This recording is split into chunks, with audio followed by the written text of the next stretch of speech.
Shadow, mysterious character who aids the forces of law and order, is in reality Lamont Cranston, wealthy young man about town. The Shadow uses his hypnotic power to cloud men's minds so that they cannot see him. Cranston's friend and companion, the lovely Margot Lane, is the only person who knows to whom the unseen voice of the Shadow belongs. Today's story, The Flight of the Vulture.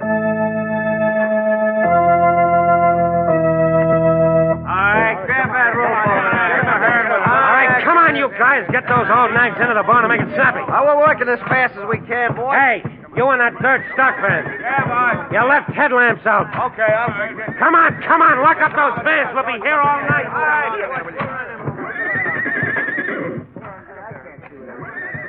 Okay, Calcade. All set.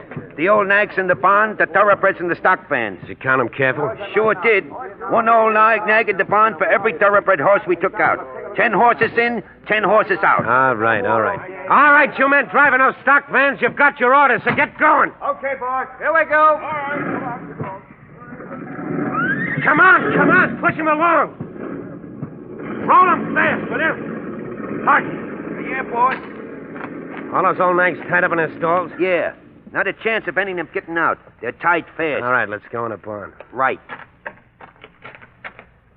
Open it up.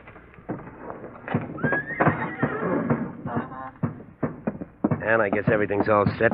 Horses are quiet in their stalls. All right, put them at you, that straw in the corner. Right. This place ought to go up like a piece of paper. There she goes, Calcade. All right, let's get out of here. Bolt that door. They're beginning to yell good now. I guess they know what's up. All right, what's the difference? They're all old or sick nags. They die soon anyway, wouldn't they? I've seen a lot of things in my time, but I don't want to be around when the fire hits them nags. Let's scram, Calcade. All right. I'm hungry anyway. Let's go eat.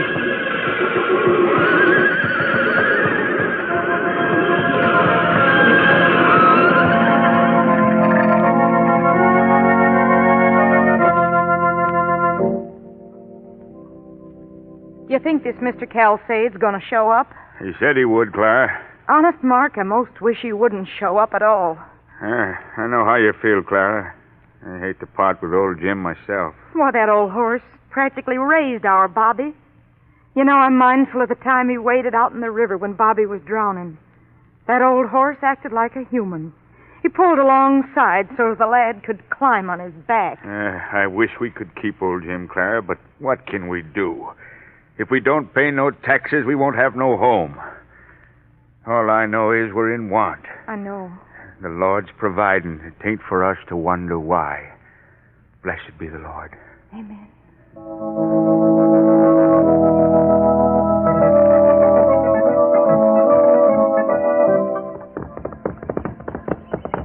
Hold her, Margot. Rein up. Oh, boy. What is it, Lamont? Why are we stopping?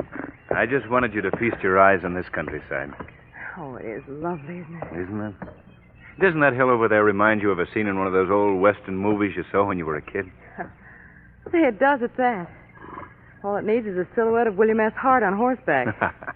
Say, Margot, did you ever know that I almost became a cowboy once? Oh, Lamont, you're kidding. No, that's a fact. Oh, I don't believe it. I could never picture calling you Hoot Cranston. I spent a year and a half on a ranch when I was a youngster. Really? Yeah, here, I'll prove it to you. Just drop your handkerchief on the ground. Oh, now, wait a minute. Those ranch days are over. Just drop your handkerchief. Okay, Hoot, but take it easy. All right. Now, back 10 paces. Come on, boy. Back. Whoa. All right, Margot. Here I come.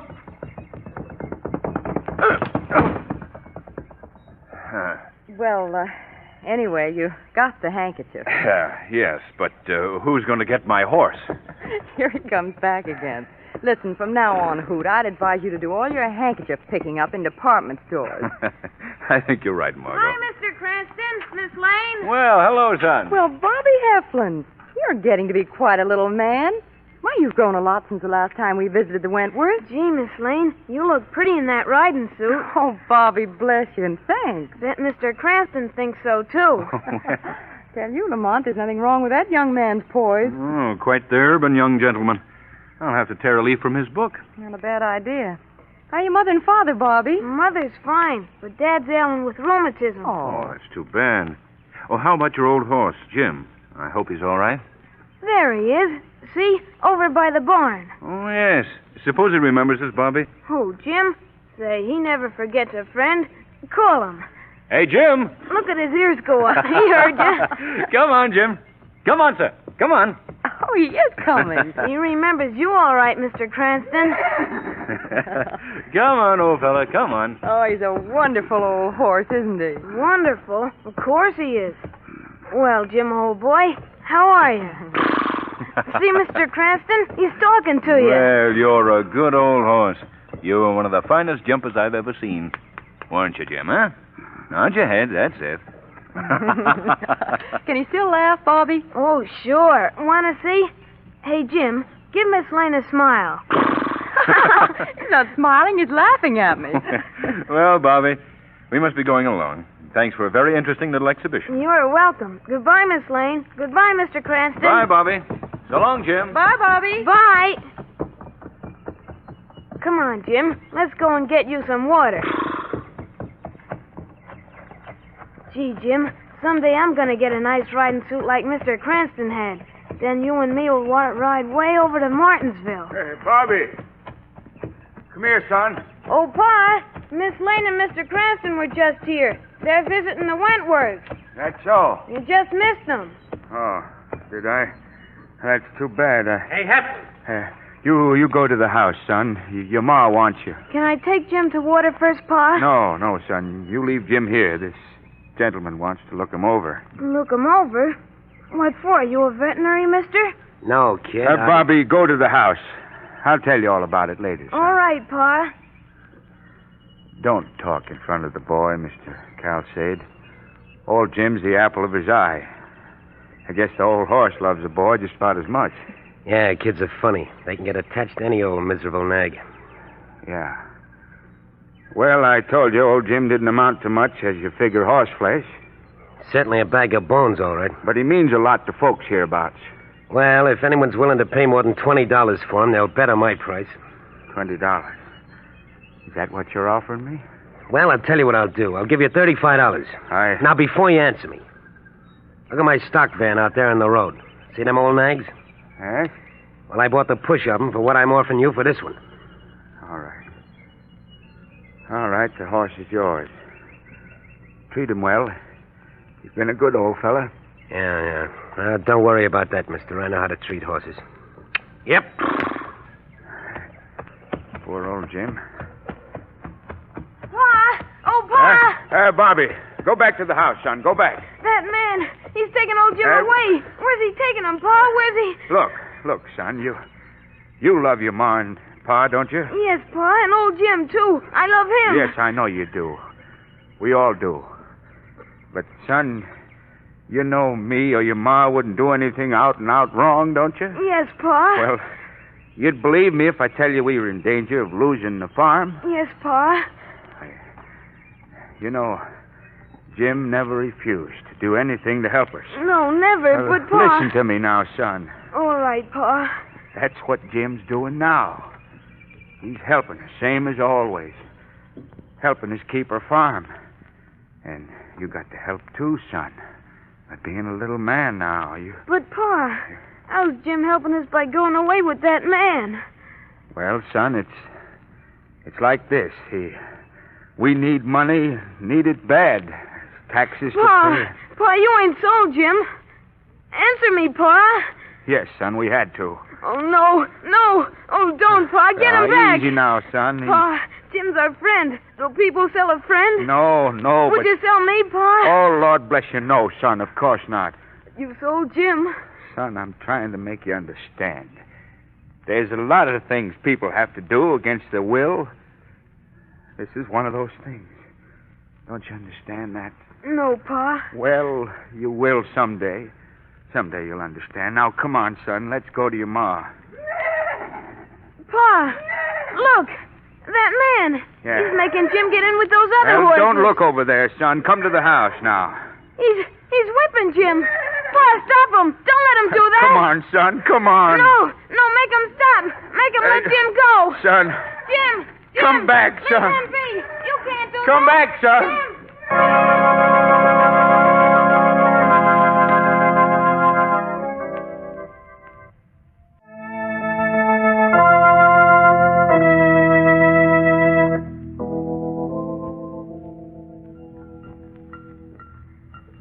I can't come back, Pa. Can't come back. Gotta save Jim. Bobby, here, son. Take this for your ma. Come on, like the doctor said you ought to. Do people sell a friend, Pa? Oh, Jim. your pa's gone to get Jim back, son. Now, won't you take this? So you'll get a little bit of sleep. Jim. Never come back. Never. Oh, Lord have mercy. Ain't nothing to be done for our little Tice. Nothing. Oh, don't, Mrs. Heflin. Don't give way. Here, let me have that medicine. He ain't closed an eye in 2 days. Margot, Yes, Lamont. take the spoon. All right. Bobby, now listen to me. This is Mr. Cranston. Mr. Cranston? Yes. Mr. Cranston. Mr. Cranston.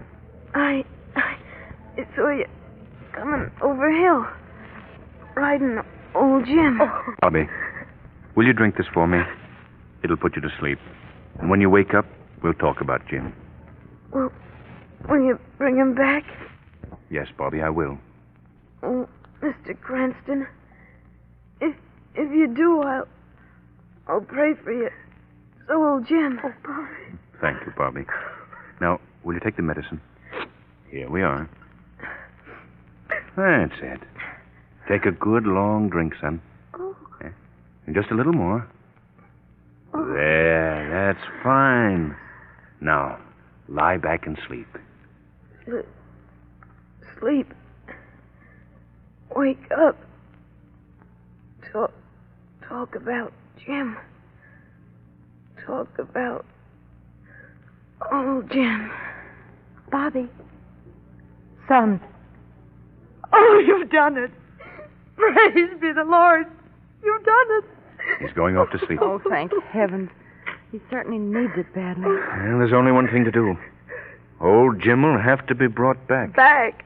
Why, we'd give the farm if need be to get him. Poor Mark's walked his shoes bare trying to find that Mr. Calsade. Nobody knows him hereabouts. You say nobody knows this man, Calsade? None that we can find. He just come round and paid us $35 for Jim. Then he loaded him in a van with 3 other old horses and went on his way. And that's all we know about him. For all of us, he may be on the other side of the country. $35? That's right. Yeah. Dealer in old horses. Strange. Listen, there's Mark coming up the porch now. Oh, good. Good. Do hope he has some word. Oh, Oh, Mr. Cranston. Miss Lane. Hello. Mark. Mark. Come to see the little tyke, did you? Yes, Mark. That's mighty nice of you. How is he, Clara? Mark, he's asleep. Oh, good. Good. Oh, ain't no use in me asking. I can see it in your eyes. You didn't find him. No, Clara, I didn't. Oh, Mark. Mark. Easy. What are we going to do? Easy, Clara. Girl, ain't no use you putting yourself down, too. No trace at all, eh, Mark? Traces, yeah, but that's all. I ran into a couple of farmers that sold him horses, but he'd gone. Old horses? Some old, some sick or blind. Margot, I promised that boy I'd bring old Jim back. Well, maybe I can't, but I'm going to give an idea I have a good fling. Oh, good for you, Lamont. Good night, Mrs. Heflin. If I stir anything up, Mark, I'll get in touch with you right away. In the meantime, don't lose hope. Thank you, Oh, Mr. that's Cranston. wonderful. Good night. Good night. Well, Lamont, let's see now. You've got the whole state and a couple of million people. And out of all that, you've got to find one Mr. Calsade, trader in old horses.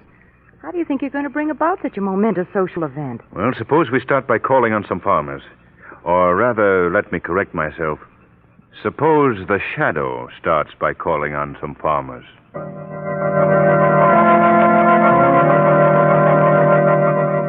Calsade, you say? I never heard of him. Never. Night before last he was here. Bought my old sorrel horse.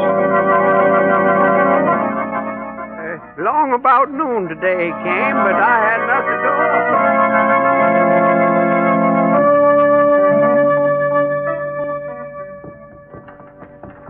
I come from Alabama with a banjo on my knee. I come from Alabama for my true love for to see. Oh. Uh-oh. Sorry to interrupt your song, but I'm pressed for time. Pull up. Whoa there, mustard plaster. Whoa. Whoa there. Yeah, that's better. Now we can talk. Who is that addressing Rufus? Whoever you is, come on out from under that hay. That ain't no place for talking with a gentleman. I'm not hiding in your load of hay, Rufus. I'm sitting right beside you. Yeah, you see, you... Oh, now, chicken fritters I done eat. What kind of game you all playing? I don't see nobody beside me. You can't see me, Rufus. I have the power to cloud men's minds and make myself invisible. Oh, Lord, help me. You're not afraid, are you, Rufus? Afraid? Mister, I'm scared stiff. I mean no harm. I simply want to ask you a few questions. You ain't the man from down below, is you? Because if you is, I want to tell you that Rufus. I'm not the man from down below. I'm the shadow. Yes? I want to ask you if you know a man by the name of Calcade. Boss, I swear I never met the gentleman my whole life. He's a horse trader, and he goes a horse trader? Yes. Horse trader, you say?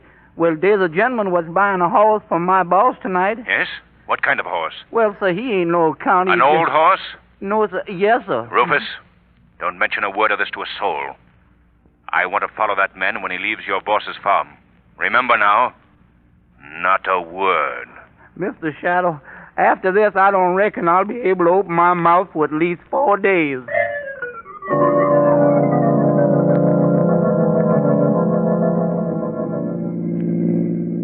Faster, Margot, faster. I've got it right down to the floor now. It's no use, Margot. Car ahead has given us the slip. Well, are you sure it was Calcade? Positive. He had 2 horses in the van. Bought one from Rufus's boss. It was Calcade, all right. We've lost him. Well, he couldn't outride us with that van. He must have turned in one of those side roads back there. Maybe.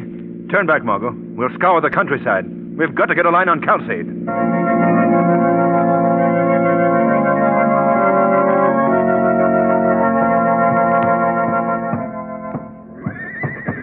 Okay, Hockey, the stock vans with the thoroughbreds got away safe. Now we got to work fast. Pile up that hay near the end store. Right, boss. Hey, you think that car on the road was tailing us, Calcade? I don't know, but I ain't taking any chances. Got to burn up those old nags fast. Well, there won't be anything left to prove anything when we get through here. Hey, but look, Calcade, we've been pretty lucky so far with all the stables we've been burning. But how much longer are we going to get away with it? You let me worry about that. That's that nag, old Jim, we've had so much trouble with. The one that belonged to the kid? Yeah, that's the one. Hey, how's that, Calcade? I got all the hay piled up. That's swell. Now drop a match on it. Oh, gee, this is the part that I don't like, boss. Shut up and do what I tell you. That'll take care of it, all right. Now let's get out and shut the nags in. Yeah, I'm glad to get out. Come on, stupid, make it snappy. I'm hurrying. Gee, I don't like this business. Keep quiet. All right, that's got it. Let's get in the car and scram.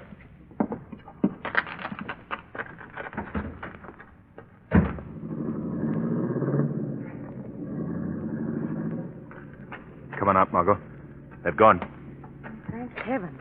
Phew, those bramblers had my face all scratched. That was a strange performance, wasn't it? I don't understand it, Lamont. They took 10 thoroughbred horses out of that barn and then put 10 old ones into it. Yes. I wish we could have been near enough to hear what those two were talking about. Lamont, look. What? Margot, it's smoke. The barn's on fire. The horses, they'll be burned up. Oh, Lamont, we've got to get them out. Hurry, Margot, hurry. So what are you going to do? Stand back, Margot. I'm going to try and run those horses out. Well, I'm going in with you. No, Margot, you can't do that. You can't handle all those horses alone, Lamont. All right. Release those in the center stalls. Fire hasn't reached there yet. They'll run for the door. Well, how are you going to get the others to pass the flame? I'll blindfold them with my coat. Work fast, Margot. Be careful, Lamont. Come on, boy. Come on.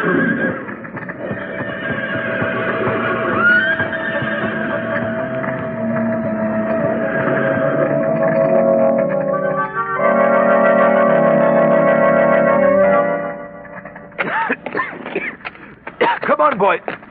Good boy, come on. Margot! Yes, Lamont. Where are you? I'm out here. I'm all right. Have we got them all? Yeah, I think so. Ooh, the smoke blinded me so I can't see to count. Yeah. Let's see now. There were 10. Margot. What is it, Lamont? Jim. Where's Jim? Oh, Lamont. He's not out here. Jim! Jim! He's still inside, Margot. I've got to get him. Oh, you can't go in there now, Lamont. The side wall's ready to come down. I've got you, Margot. I've got to get Jim. Lamont! Lamont, don't go in there, please! Jim! Jim! There. Steady, old boy. Come on, Jim. Come on, boy. Lamont, the wall is coming down!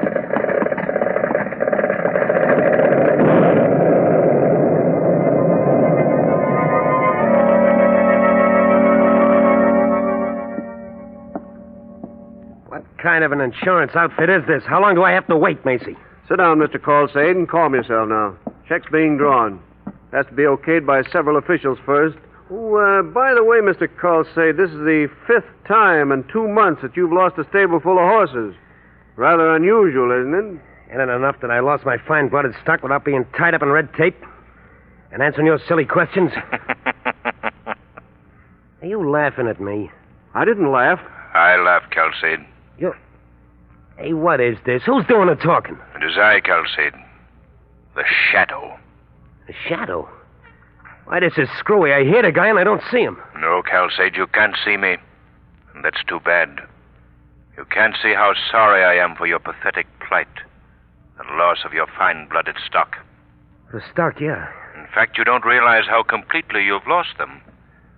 This time you failed, Calcade. What are you Your 10 thoroughbreds are in the hands of the police, and so are the rest of your gang. What is this, a gag?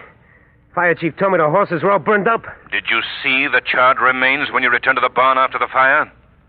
I know. Chief said they'd already been removed. That's right. He acted in accordance with instructions from the Shadow. That's a lie. You're trying to trick me. The 10 old horses you substituted for the insured stock are alive and well. You've been doing this vicious thing again and again all over the country. But at last, the police have enough evidence to send you away for the rest of your life. You can't prove nothing. I have his signed claim, Shadow. Good. Open that door, Mr. Macy. The police are waiting for you outside, Calcade.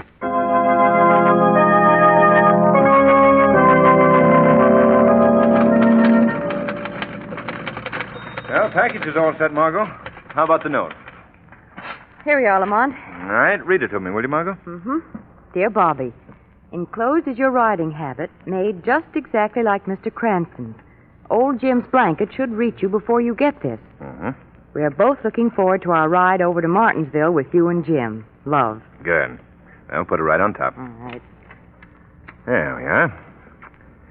Well, can you think of anything else we might do for the boy, Margot? Well, you could teach him your handkerchief trick. Oh, no. Hoot Cranston does not ride again.